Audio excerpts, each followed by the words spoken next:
I drive it, the more I like it.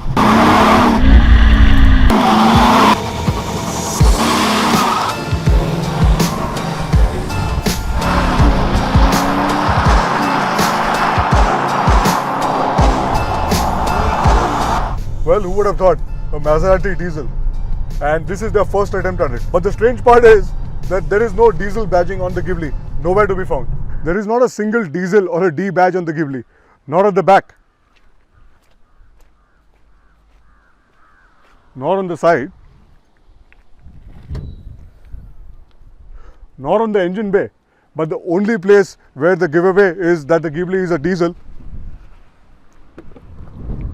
is here.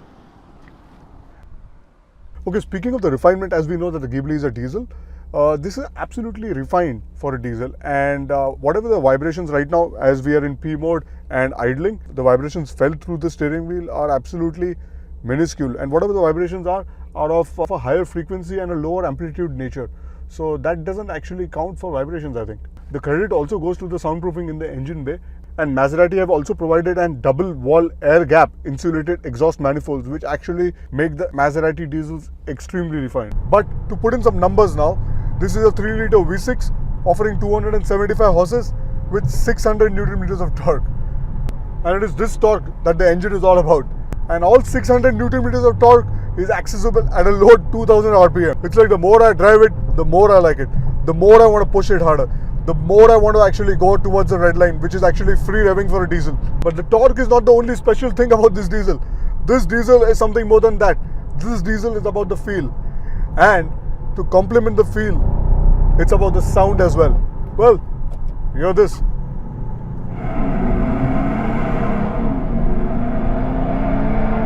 Okay, downshift. The sound of this diesel engine is the most non-diesel like sound I've heard till date. Especially when you press the sport button here. It actually amplifies the sound with the help of 2 sound actuators present in the exhaust. And what you get is the most epic sounding diesel sound ever from a car manufacturer. The sound is so amazing that it impels you to accelerate more often than it is required to.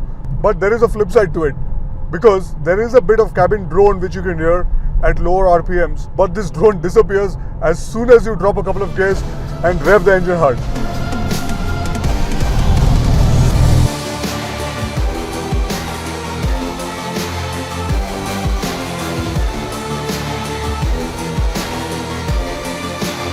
And to complement this stonker of an engine, what you get is that 8-speed ZF unit, which provides seamless shifting and properly spec gear ratios to keep the engine lag free. And the best bit is to play around with these 8 gears, you get these beautifully crafted paddle shifters, which are like absolutely joy to use.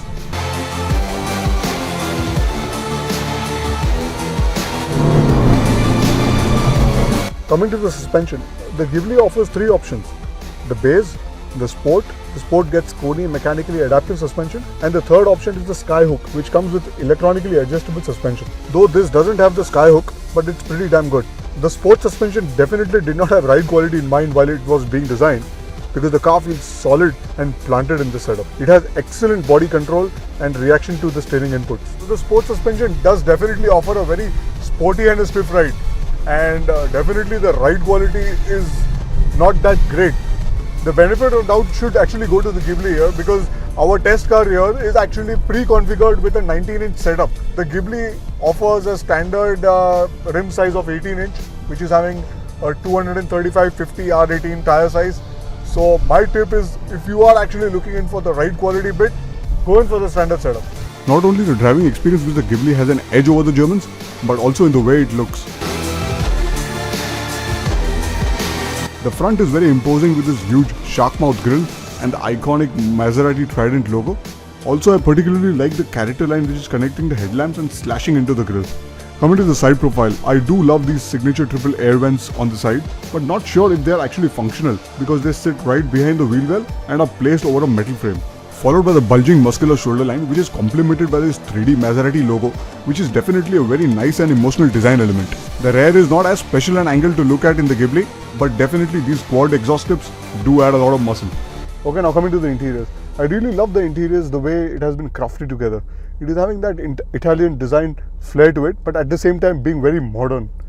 Just look at this headrest. I love the way the Maserati logo has been stamped onto them. It's really beautiful. And in the center console, we have this beautiful analog watch sitting right here. It really makes you feel really special sitting inside the Maserati. Also, look at this key fob design. It really feels premium and really well finished. You can see this design. It seems that this design chemistry is carried on forward towards the steering wheel, and that is really fantastic, I think. Also, speaking of the back seat right now, I really feel that there is a little bit of wastage of space happening at the back, because there definitely the car looks big from outside, but it is a little short on legroom, if I may say so. But the seat comfort is really good, and there is really enough headroom for you to not complain. Okay, now coming to the less good bits of the interior is this, the Uconnect touchscreen infotainment system. Sadly, this is the same Chrysler source system which is common to the Dodge and the Jeep models. But then Rolls-Royce also shares the BMW's iDrive system, so we can forgive Maserati on that. But what you can't forgive Maserati for is as soon as you shift the gear lever into reverse, and what you see is a very low resolution camera screen, and it becomes worse at night. That is what is not expected from Maserati here. So yeah, now I've been driving the Ghibli since 2 days now. So to conclude things on the Ghibli, I feel that the only thing wrong with the Ghibli today in the Indian market is its price. So we have to remember one thing, that the Maserati Ghibli is a CBU, and we should know that in the Indian market the direct imports are taxed heavily. So Maserati couldn't have done anything better than what they have in the Indian market. And also we have to remember that the Ghibli is the cheapest Maserati you can buy. Well, today there are 3 dealerships in India for Maserati. One is in Delhi, one is in Bangalore, and one is in Mumbai. 3 service centers as well. The warranty period for the car is approximately for 3 years and unlimited kilometers. So I was just wondering, what kind of customer would the Ghibli attract? So the answer is simple, guys. There would be a host of people who would have already owned a string of BMWs and Mercs in their lives, and they are craving for something different. They are craving for something that looks like this, something that even Michelangelo will be proud of, and that is the Maserati Ghibli for you.